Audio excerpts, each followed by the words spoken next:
नमस्कार दोस्तों, आज हम करेंगे एक इंपॉर्टेंट चीज़ के बारे में बात जिसका नाम है चर्निंग। देखो, चर्निंग का मतलब क्या होता है कि आप एक फंड बेच के दूसरा फंड बाय कर रहे हो, तो क्या इस पूरे प्रोसीजर में आप 4 to 5 लाख एक्स्ट्रा जनरेट कर सकते हो सिर्फ एक फंड चेंज से, और वो भी 15 साल में। तो अगर हम एक चेंज से इतना कर सकते हैं तो मेरे हिसाब से बाकी चेंजेस से हम थोड़ा सा और एक्स्ट्रा कर सकते हैं। ठीक है, 5 भी चेंज हो गए और हर एक चेंज का इतना इम्पैक्ट रहा तो 15-20 लाख रुपए तो हो गए। लेकिन ये सब एजुकेशनल पर्पस के लिए है, कोई एडवाइजरी नहीं है। और यहाँ पे जो भी मैं आपको नंबर्स दिखा रहा हूँ, money control, morning star, ET money से आप जाके वेरीफाई कर सकते हैं। और जो नंबर मैं अपने पर्सनल शीट पे दिखाने वाला हूँ वो नंबर भी आप मनी कंट्रोल पे जाके वेरीफाई कर सकते हैं, पर्टिकुलर साल का रिटर्न देख सकते हैं। और जो लोग इस चीज़ के खिलाफ हैं कि नहीं यार हमें नहीं करनी है, तो बहुत बेकार चीज़ है, तो कोई बात नहीं। लेकिन जिन लोगों को सीखना है उन लोगों के लिए ये वीडियो बहुत बेहतरीन हो सकती है। क्यों? हम सीख क्या रहे हैं और उसका रिजल्ट क्या होगा, ये वीडियो वो बताएगी आपको। तो चलिए वीडियो के अंदर चलते हैं और देखते हैं।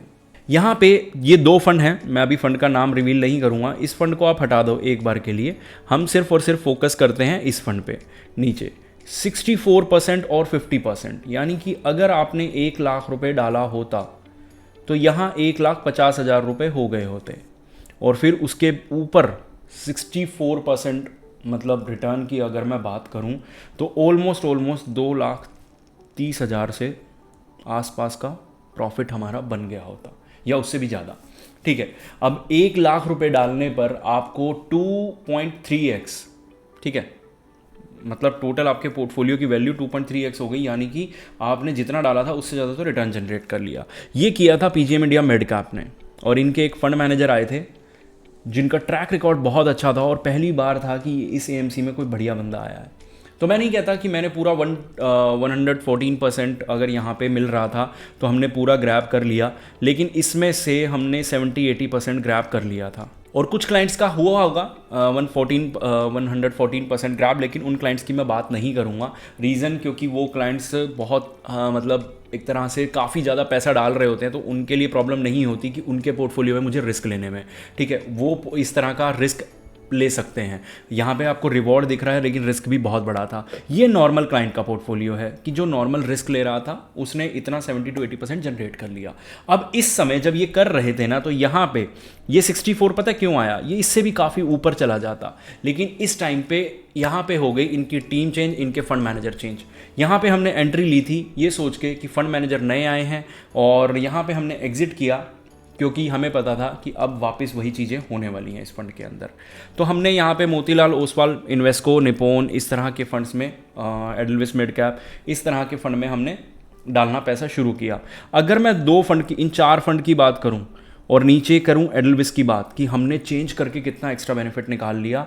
और यहाँ पे इन 3 सालों में इन्होंने क्या किया, इन 3 सालों में लगा लो, लास्ट 3 ईयर्स में 45% अगर मैं प्लस करूं और डिवाइड बाय 3, तो एवरेज रिटर्न आपके 15% आ रहे हैं। और इधर एवरेज कितना आ रहा है एडलविस में, 83 डिवाइड बाय 3, ऑलमोस्ट 27.3 या 27.8 के आसपास चला जाएगा ये नंबर। सेम चीज़ ऊपर मोतीलाल में भी गई, मोतीलाल ने -13 दिया, लेकिन उससे पहले 100 था, तो मोतीलाल 87/3 करूँगा तो इसका 29 आ जाएगा। अगर मैं बात करूं इधर जो यूनियन था उसका एवरेज लास्ट में 22 रहा, पीजीएम का एवरेज 3 रहा, और इसका एवरेज रहा नॉर्मल 26%। और मैं 80 बता रहा हूं, 87 और 85 टॉप के म्यूचुअल फंड्स के थे। अगर हम उसमें नहीं भी जाते तो भी हम एवरेज 26% रिटर्न किसी भी म्यूचुअल फंड में कमा लेते, क्योंकि लास्ट इन 3 ईयर्स में बहुत सारे म्यूचुअल फंड ने बहुत सारा अच्छा खासा रिटर्न दिया था। इनका भी एवरेज, कैटेगरी एवरेज ही 71% है। मैं तो फिर भी टॉप के म्यूचुअल फंड्स का एवरेज ले रहा हूँ। इससे आपने क्या पता लगा आपको, ठीक है, इससे क्या रिटर्न्स का डिफरेंस आया होगा, एक्स्ट्रा 11.6% रिटर्न्स इन 3 ईयर्स। ये क्वेश्चन आपको खुद से पूछना है और मुझे कमेंट्स में आंसर करना है। और हम अपने क्लाइंट्स के लिए ये काम करते हुए आए हैं। अभी लास्ट 1-2 ईयर से मार्केट नहीं चल रहा, तो बहुत सारे लोग जिनको ये चीज़ पता है कि अभी जितनी एनएवी ले ली उतना ज़्यादा बेनिफिट है, तो वो वाले क्लाइंट्स हमारे साथ बहुत जुड़े हैं, और आगे आने वाले समय में उन क्लाइंट्स के लिए भी ये रिटर्न्स बनने वाले हैं। तो अभी भी आप लेट नहीं हुए हो, डिस्काउंट ज़रूर ख़त्म हो गया है एनएवीज पे, एनएवी ऑलमोस्ट इक्वल रेट पे आ गई हैं जो अपने हाई पे थी। मई में उन्होंने वो हाई टच कर लिया है। कई एनएवीज थी हाई पे और कुछ आने वाले 2 4 6 महीनों में कर लेंगी। तो उससे पहले अगर आप एसआईपी स्टार्ट करते हैं या हमारे साथ जुड़ना चाहते हैं तो स्क्रीन पे आपको नंबर दिख रहा है, हम आपकी सूटेबिलिटी के हिसाब से आपको फंड्स देंगे। और मैं नहीं कह रहा कि हम बहुत ज़्यादा 15 साल में 2 4 6 फंड भी अगर चेंज हो गए, चर्निंग बहुत ज़्यादा, हाई चर्निंग और लो चर्निंग में फ़र्क होता है। लो चर्निंग आप अपनी सूटेबिलिटी के हिसाब से फ़ंड चेंज कर रहे हैं कि अब ये हमारे लिए सूटेबल नहीं है या ये हमने बदल दिया, ठीक है। और दूसरा होता है कि टॉप फंड चेज करे जाना, 6 महीने में फ़ंड बदल दिया, उस पर टैक्स लग रहा है जो लग रहा है, तो उससे प्रॉफिट नहीं बनता, वो बेवकूफ़ी होती है। यहाँ पे जो आपको मैं करके दिखाऊंगा वो कम्प्लीटली डीप एनालिसिस और आपको समझा के ही सब कुछ किया जाएगा। कैसे वो आप अपना एसआईपी अमाउंट ड्रॉप कीजिए, हम बताएंगे आपको। अब मैं नीचे जाऊँ थोड़ा सा, तो मैं टॉप 5 का जो परसेंटेज लेने वाला था मैंने वो टॉप 4 का लिया, जो मैं आपको 80 पे नंबर पे पहुँचा। अगर आपने निपॉन लिया होता तो आपका रिटर्न कितना होता, 55 75 78। ये यहाँ पे मैंने 78 ले लिया निपॉन का। उसके बाद 80 87 इन्वेस्को 87, ये आपका 87 हो गया सेम मोतीलाल में। आदित्य बिरला बहुत घटिया है, मैं अपने क्लाइंट्स को कभी भी नहीं रिकमेंड करता, ठीक है, या मैं कभी बोलता इनके एएमसी बहुत बेकार रहती है, लेकिन मिड कैप में फिर भी ये थोड़ा सा ठीक ठाक कर लेते हैं। लेकिन अगर हम इसमें भी इन्वेस्टेड होते तो भी हमें 68% मिल जाते। ये मैं 3 साल का प्लस करके आपको बता रहा हूँ। अब टोटल हो गया 320। अगर मैं इसको एडलविस को भी ऐड करता 83, तो इसका एवरेज 320, मतलब इसका जो एवरेज 80 आ रहा है ना मेरे पास, ये 80 से ऊपर ही आता। लेकिन स्टिल मैं 80 लेके चला। अब 80 लेके चला था मैं, तो उसके हिसाब से मेरे रिटर्न कितने बने, 26% पर ईयर के हिसाब से 3 सालों में। यूनियन में 22 बने और पीजीएम इंडिया मिड कैप में 15 बने, ठीक है। अब वो 11% का डिफरेंस जो मैंने आपसे पूछा था वो मैं दिखा देता हूँ आपको क्या पड़ता है। 3,60,000 रुपये आपने इन्वेस्ट किया, मान लीजिए आप 10,000 की एसआईपी कर रहे थे, आपने 1,64,000 का प्रॉफिट निकाला, 5,24,000 हो गए आपके। वहीं यूनियन में आप ज़्यादा नहीं 30,000 खो देते, 28,000 सॉरी, ठीक है, 28,000 के आसपास आप खो देते। और अगर आप पीजीएम इंडिया मिड कैप में होते तो यहाँ पे आप 4,50,000 के ऊपर होते और ऊपर 5,24,000 था। तो जो डिफरेंस क्रिएट हुआ वो 74,000 का था। और ये उन लोगों के लिए जो नई एसआईपी करना चाहते थे। लेकिन जो लोग 5 साल से कर रहे थे, 2 साल से कर रहे थे, जो मैंने बताया कि आपने 2-2.5 लाख रुपए जोड़ रखा था, तो एक बार के लिए मान लेते हैं कि आपने 3 लाख रुपए उसके अंदर जोड़ रखा था, 2,40,000 की एसआईपी हो गई, 60,000 प्रॉफिट होगा। 60 से बहुत ज़्यादा होगा, लेकिन मैंने 5-5 लाख 7-7 लाख री इन्वेस्ट करवाया है, 8 लाख री इन्वेस्ट करवाया है, लेकिन फिर भी मैं एक नंबर छोटा ही ले रहा हूँ। 3 लाख रुपए तो आपका 3 साल के अंदर डबल हो गया होता 26% के हिसाब से, सिर्फ 3 साल में एक फ़ंड चेंज करने से। और अगर हम फ़ंड चेंज नहीं करते, मैं ये 24 और 22 वाले एग्जाम्पल नहीं लेता फ़िलहाल के लिए, मैं सीधा पीजीएम इंडिया मिड कैप के एग्जाम्पल पे आता हूँ और यहाँ पे आपका पैसा 4,58,000 रुपये पे होता, यानी कि 1,42,000 रुपये का डिफरेंस और ऊपर 74,000 का डिफरेंस था।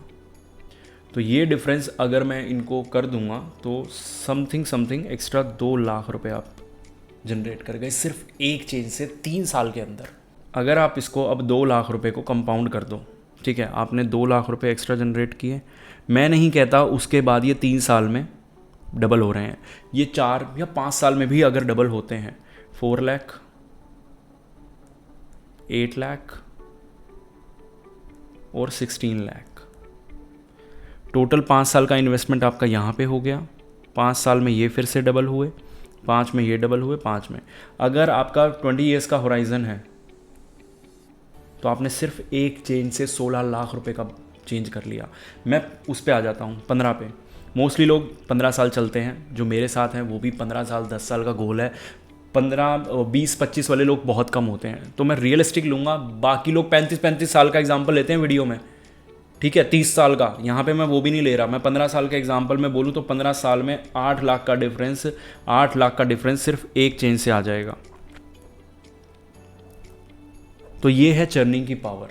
और अब लास्ट में मैंने बोला था ये टाइमलाइन अब जो मैं शुरू करने जा रहा हूँ, ये समरी बहुत ध्यान से सुनना, ठीक है। कोई आपको मैं यहाँ पे स्क्रीन रिकॉर्डिंग नहीं दिखा रहा और कुछ नहीं, सिर्फ आप और मैं बात करेंगे। देखिए, जब हम चेंज करते हैं ना, तो कई बार क्या होता है कि जैसे आपका प्रॉफिट मान लीजिए हमने चेंज किया, मैंने बोला 8 लाख रुपए हम चेंज कर रहे हैं। अब 8 लाख में से कई बार 5 लाख रुपए इन्वेस्टमेंट था, 3 लाख रुपए प्रॉफिट था, 1,25,000 आपका एग्जाम्शन मिल गया, बाकी सब पे मिल मिला के आपका 10-12% लग गया, 17,000 रुपये आपकी कॉस्टिंग आ गई यहाँ पे फ़ंड को चेंज करने में। लेकिन इसमें से मोस्टली लॉन्ग टर्म होता है, शॉर्ट टर्म हम करवाते ही नहीं हैं। अगर उसमें शॉर्ट टर्म ज़्यादा बन रहा होता तो शायद मैं वो इन्वेस्टमेंट 1 साल बाद करवाता, और वो मैंने कंसीडर भी 1 साल बाद ही करी है। आपने देखा होगा मैंने 1 साल बीच में गायब कर दिया था। आपने देखा होगा कि मैंने लास्ट 3 ईयर्स लिया है, लास्ट 4 ईयर नहीं लिया, क्योंकि वो जो उससे पहले वाला 4th ईयर था ना, वो ट्रांजिशन ईयर था। हम वेट भी कर रहे थे कुछ लोगों के लिए, लेकिन उसने रिटर्न नहीं दिया तो हमने फिर वहाँ चेंज किया, और उस ईयर में 0% रिटर्न आए थे। तो उधर भी और मोतीलाल में भी 2-4% थे, मार्केट उतना अच्छा था नहीं, तो वो हमें ज़्यादा फ़र्क पड़ा नहीं उस चीज़ से, ट्रांजिशन करने से। कई बार ट्रांजिशन में लॉस होता है, लेकिन वो लॉस बहुत मिनिमल सा होता है। जहाँ आप लॉन्ग रन में, मैं बोल रहा हूँ 15 साल में आप एक्स्ट्रा 8 लाख रुपए जनरेट कर लोगे, अगर वो लॉस ना होता तो आप 10 लाख कर लेते। लेकिन अगर आप चेंज करते ही नहीं तो वो लॉस आपका पूरा पूरा 10 लाख होता मेरे भाई। मैं नहीं कह रहा आप शॉर्ट टर्म कैपिटल गेन पे करो, लॉन्ग टर्म आपको वैसे भी पे करना पड़ेगा। जो कह रहे हैं कि बीच में पे कर दिया अब उसका क्या होगा, तो भाई वो तो आपको बाद में वैसे भी पे करना पड़ेगा। और जहाँ तक बात है 1% पे करने की एग्जिट लोड पे, वो तो आपको सिर्फ लास्ट 12 मंथ की SIP पे करना पड़ा ना, 1,20,000 रुपये पे 1,200 रुपये। जब अब मैं 8-10 लाख की ट्रांजैक्शन कर रहा हूँ, या फिर मैं 3-4 लाख रुपए वैसे चेंज कर रहा हूँ, और आगे मुझे पता है मैं इतना डाल दूंगा, तो 1,200 रुपये मेरे लिए कुछ भी नहीं है। और जिस क्लाइंट के लिए कुछ भी नहीं होगा, वो ये ऐसे एक्स्ट्रा रिटर्न जनरेट कर जाएगा। अब अगर आपको लगता है कि ये बहुत घटिया चीज़ थी, नहीं आपको करनी, तो आपकी मर्जी है। मैं आपको फिर भी बोलूँगा हैप्पी इन्वेस्टिंग। लेकिन जिन लोगों को सीखना है, करना है, चैनल को सब्सक्राइब करें, और जिनको नहीं सीखना लेकिन करनी है, उनके लिए स्क्रीन पे नंबर मैं ऑलरेडी दे चुका हूँ, उस नंबर पे कांटेक्ट करके आप हमसे जुड़ सकते हैं। मिलते हैं अगली वीडियो में।